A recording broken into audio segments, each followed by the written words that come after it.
Les heures s'écoulent, les jours se succèdent, les années défilent sur l'île lointaine de Calypso.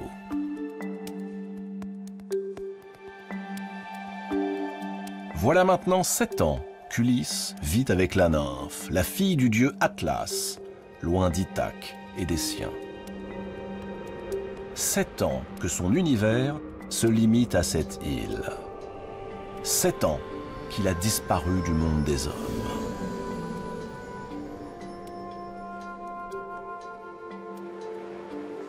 Dans cette vie où chaque jour est semblable au précédent, Ulysse est comblé par Calypso qui le couvre d'attention. Dans la grotte tapissée de fleurs qui lui sert de demeure, Calypso lui offre tout ce qu'il peut désirer. Rien n'est trop beau pour retenir auprès d'elle celui qu'elle aime plus que tout. Mais en même temps qu'il se délecte de cette vie de plaisir, Ulysse sent un étrange sentiment l'envahir.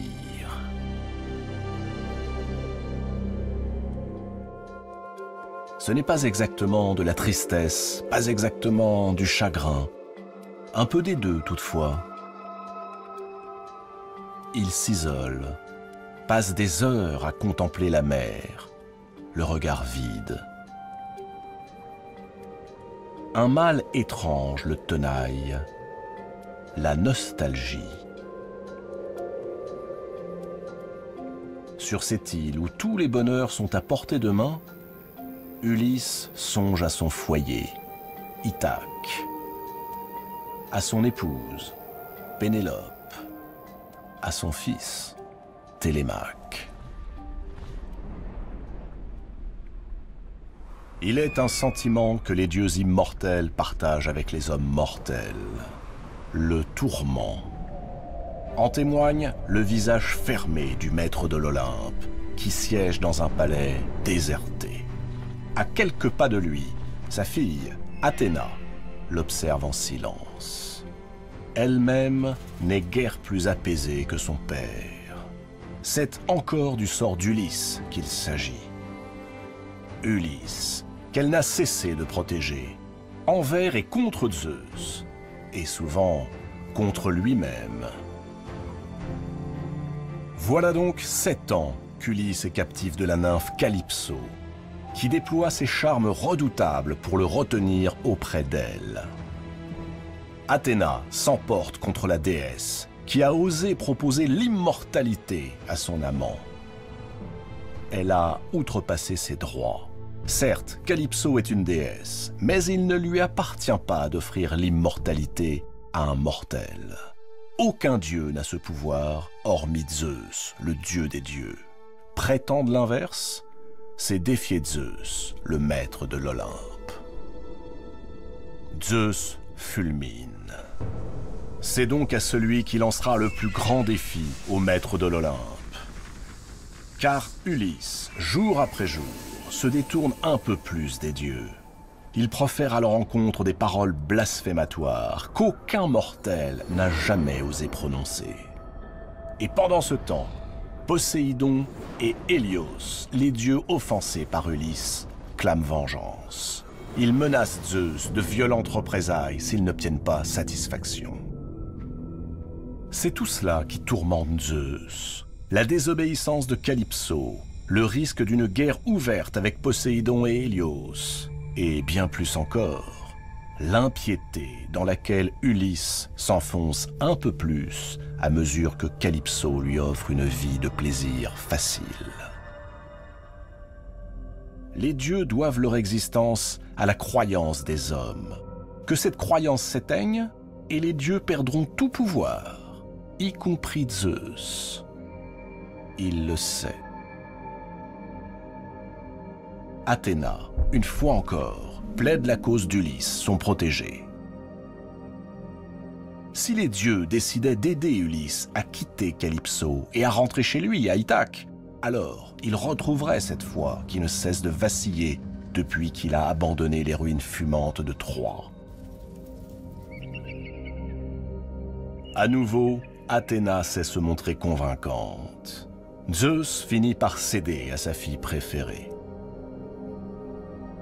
Eh bien soit, qu'Ulysse rentre donc sur son rocher parsemé de chèvres.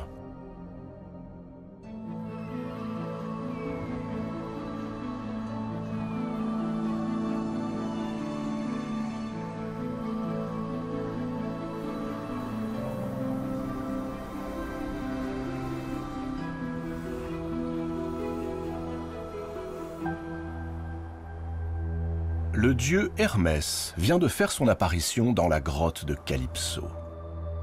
Elle l'a reconnu dès qu'il a franchi le seuil de sa demeure. Mais elle s'étonne de sa présence. Les dieux jamais ne visitent Calypso. Hermès lui fait part de la mission que lui a confiée Zeus. C'est sur son ordre qu'il est ici. Le dieu des dieux n'a pas accepté que Calypso ose offrir l'immortalité à son bel amant, et il la somme de lui rendre sa liberté. Une tristesse insondable s'abat sur la déesse. Hermès ajoute qu'il est impossible à un dieu d'esquiver les décisions du maître de l'Olympe. Calypso doit se soumettre et laisser Ulysse rentrer chez lui. Les décisions du maître de l'Olympe. Calypso voudrait répondre qu'elles sont contestées régulièrement et depuis des siècles par sa propre épouse Héra, par son propre frère Poséidon, par ses propres enfants Arès, le dieu de la guerre, et par les divins jumeaux Apollon et Artémis, qui refusent désormais de paraître sur l'Olympe. Tous contestent les décisions du maître de l'Olympe, mais elle se retient.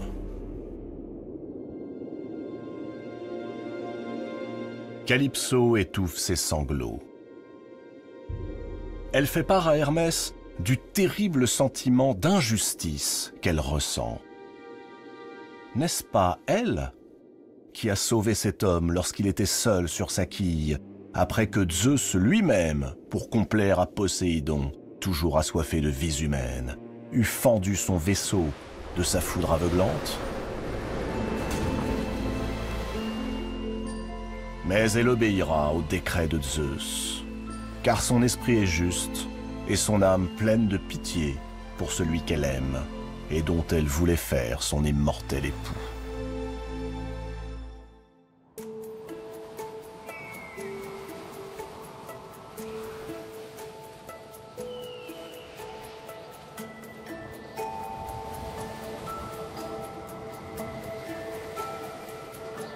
Calypso rejoint Ulysse sur le rivage. Avant toute chose, elle lui dit qu'elle obéit à la plus haute de toutes les autorités, contre son gré. Mais elle l'avertit aussitôt. S'il pouvait imaginer tous les soucis que le sort lui prodiguera jusqu'au jour du retour, alors il choisirait de rester avec elle.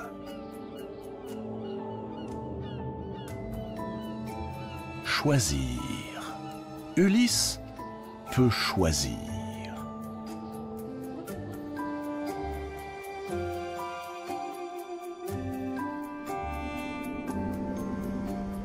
La vie est douce aux côtés de Calypso.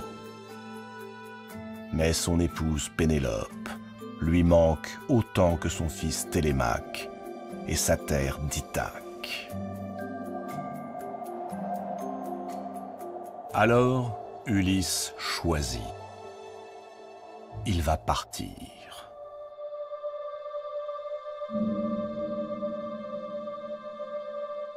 Le cœur serré, Calypso accepte le choix de son amant. Elle indique même à Ulysse par quels moyens il peut construire un navire. En 4 jours, Ulysse fabrique son embarcation. Et la déesse elle-même, dans une grande toile, découpe et tisse la voile qu'il fixe au mât taillé dans le bois des oliviers.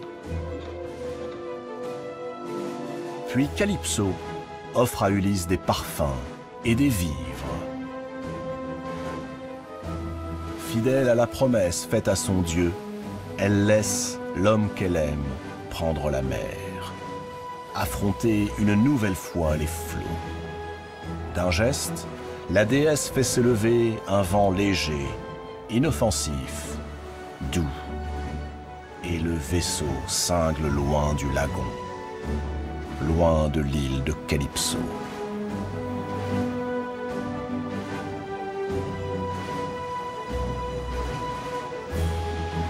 Ulysse jubile. Il ouvre sa voile à la brise, se place à la barre et la tient jour et nuit. 17 jours, il navigue en haute mer. Et le 18e jour, apparaissent les monts brumeux de Phéacie. Ithaque est donc toute proche. Ulysse s'installe à l'étrave. Il scrute l'horizon à l'affût de récifs, de serpents de mer ou d'autres dangers. Mais rien ne se montre, sinon les côtes familières du pays des Phéaciens. C'est alors que Poséidon, l'ébranleur du sol, aperçoit l'esquif d'Ulysse.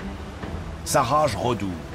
Son âme, pleine de rancune, n'a pas oublié l'affront qui lui a été fait. De son trident, Poséidon couvre de ténèbres le ciel et la mer. Les vents s'abattent tous ensemble sur le vaisseau d'Ulysse. Bientôt, la terrible tempête brise le mât et la voile tombe dans les profondeurs. Ulysse est sous l'eau de longues minutes, sans pouvoir remonter.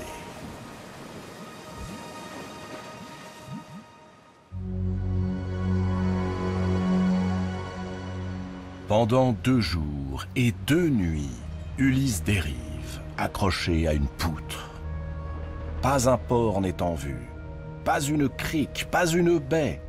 Rien que des éperons, des rochers, des falaises, et la houle autour de lui gronde avec violence. Mais alors qu'il va se fracasser contre les brisants, sa course est soudain déviée et s'achève sur une plage.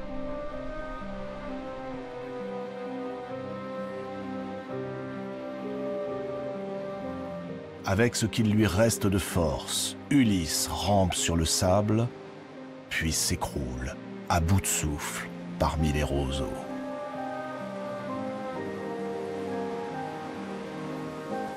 Lorsqu'Ulysse reprend connaissance, la première chose qu'il aperçoit, c'est une petite balle qui vient rouler contre lui.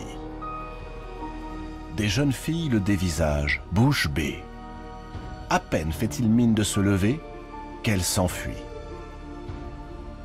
Est-il donc devenu si effrayant?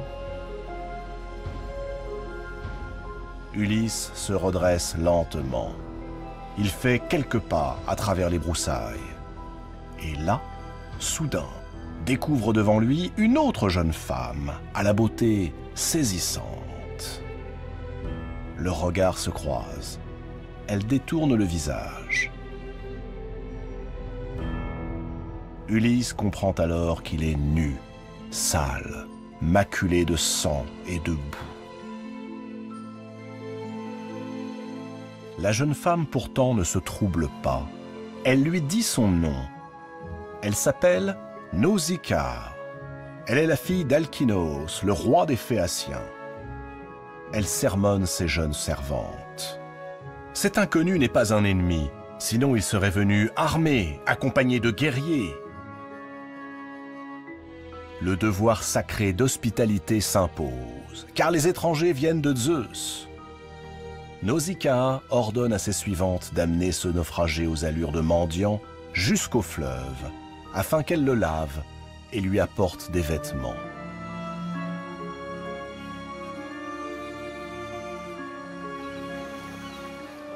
Au même moment, un navire cingle vers Ithaque. C'est celui de Télémaque, le fils d'Ulysse. Il est de retour chez lui, après un voyage à Sparte, où il est allé rencontrer le roi Ménélas, héros de la guerre de Troie. Mais Télémaque ne se dirige pas vers le port, au contraire. Le voilà qui contourne l'île. Car, sur la route du retour, Télémaque a reçu en songe la visite de la déesse Athéna. Ou bien était-ce Hermès, le dieu des voyageurs.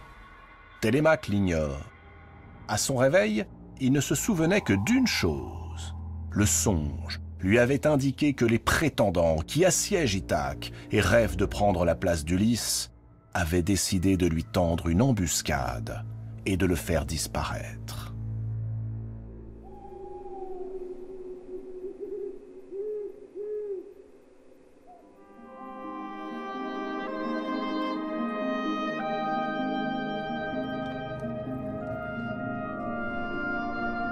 À la nuit tombée, Télémaque se faufile dans le palais de son père. Il en connaît toutes les issues et sait comment ne pas être vu. Par une porte dérobée, il rejoint la chambre de sa mère. Pénélope est là, devant son métier à tisser. Pour repousser les avances des prétendants, elle les a assurés qu'elle épouserait l'un d'entre eux une fois son ouvrage terminé. Et chaque soir, elle défait les mailles de sa toile. Télémaque a hâte de révéler à sa mère les propos que lui a tenus Ménélas. Ulysse est vivant, captif de la vaste mer, mais il reviendra. Pénélope n'ose y croire. Elle blâme l'imprudence de son fils, son départ sans l'avoir consulté. Télémaque s'emporte. Il n'est plus un enfant. Il fait étalage de sa virilité. N'est-il pas rentré sain et sauf, en les dupant tous? Il n'a que faire de la permission de sa mère pour prendre un bateau qui, ajoute-t-il, fait partie de son patrimoine. Un patrimoine qu'elle ne sait guère défendre, semble-t-il, et que les prétendants s'emploient à dilapider.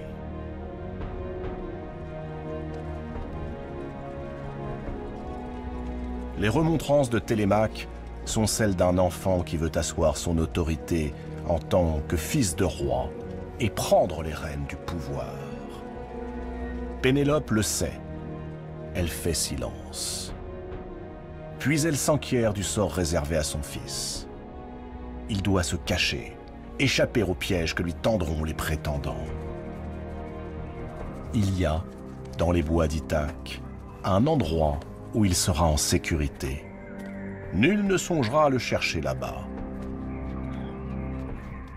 C'est une porcherie.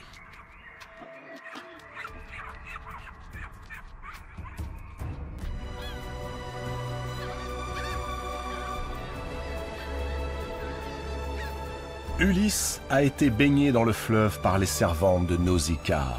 Elles lui ont offert des étoffes dont il s'est fait une tunique. Et le voilà maintenant sur le chemin du palais. Il doit convaincre le roi Alkinoos de l'aider à regagner Ithaque.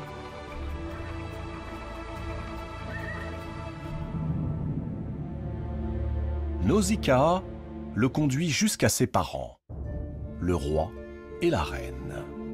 Humblement, Ulysse s'agenouille devant Alkinoos.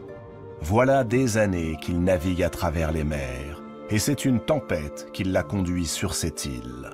La princesse Nausicaa a eu la bonté de le secourir. À présent, il ne souhaite qu'une seule chose, rentrer chez lui, au plus vite, et retrouver sa patrie. Si tel était son bon vouloir, le roi Alkinoos pourrait l'aider. Alkinoos convie le naufragé à sa table, ainsi que l'exigent les lois de l'hospitalité. Mais tout au long du banquet, Alkinoos détaille cet étranger avec méfiance. Qui est-il? De quel pays vient-il? Que cherche-t-il vraiment en venant jusqu'ici? Ulysse, lui, cherche un plan qui lui permettrait de gagner la confiance du roi. C'est alors qu'un homme prend la parole. Il est vieux, il est aveugle. Quelqu'un chuchote son nom à l'oreille d'Ulysse.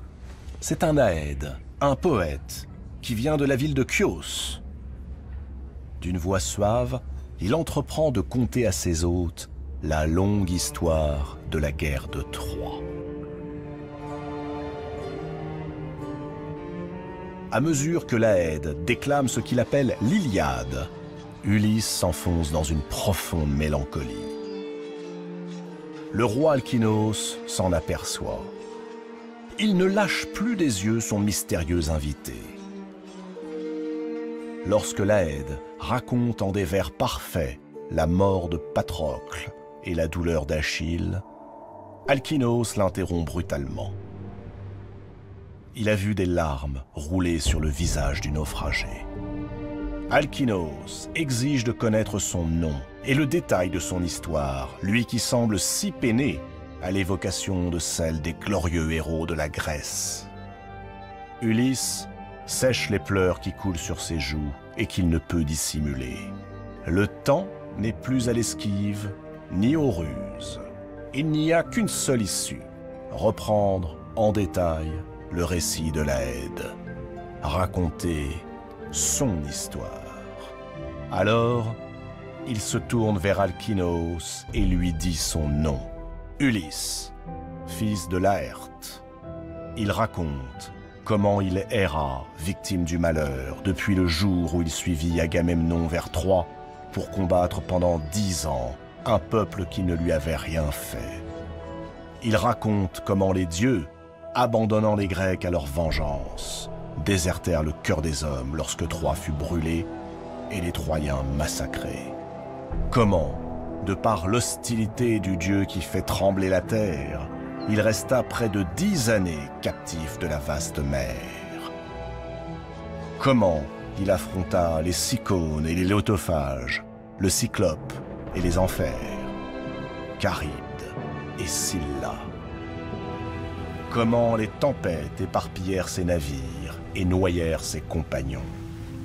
Comment lui-même, arraché à son vaisseau, survécut en s'agrippant à une poutre avant d'aborder au rivage de Phéacie.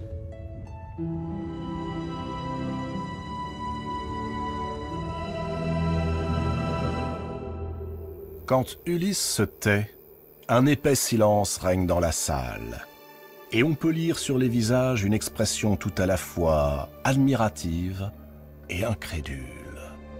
Alkinoos déclare qu'il ne convient plus qu'Ulysse continue d'errer sans fin. Ce héros, dont le nom est parvenu depuis longtemps à ses oreilles, n'a que trop souffert. Il invite tous les princes de Phéacie réunis autour de la table à le combler de présents. Des vêtements, de l'or, de l'argent. Tout cela n'est que trop mérité.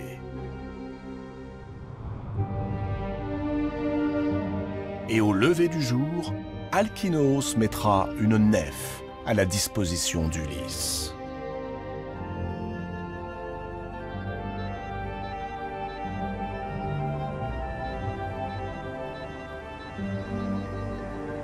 Le lendemain, à l'aube, tous se hâtent vers le navire du roi Alkinoos.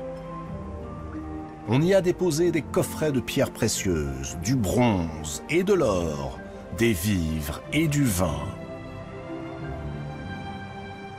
Ulysse remercie ses bienfaiteurs, puis monte à bord.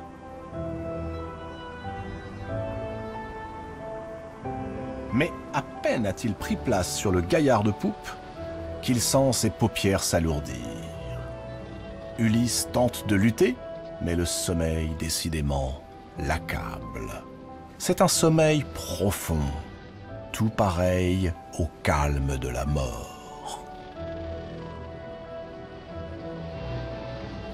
Lorsqu'il se réveille, il est à nouveau allongé sur une plage. Ulysse se lève d'un bond. Il contemple les environs, mais il ne reconnaît rien. Cette plage lui est totalement inconnue, tout comme les rochers escarpés qui la surplombent. Au loin, il aperçoit le bateau d'Alkinoos. Il fait route vers le large. Alors, Ulysse laisse éclater sa fureur. Les Phéaciens l'ont trompé. Ils ne l'ont pas ramené dans sa patrie comme il le lui avait promis.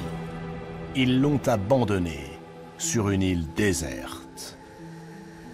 Ulysse, une fois encore, est seul, rejeté par les dieux, rejeté par les hommes.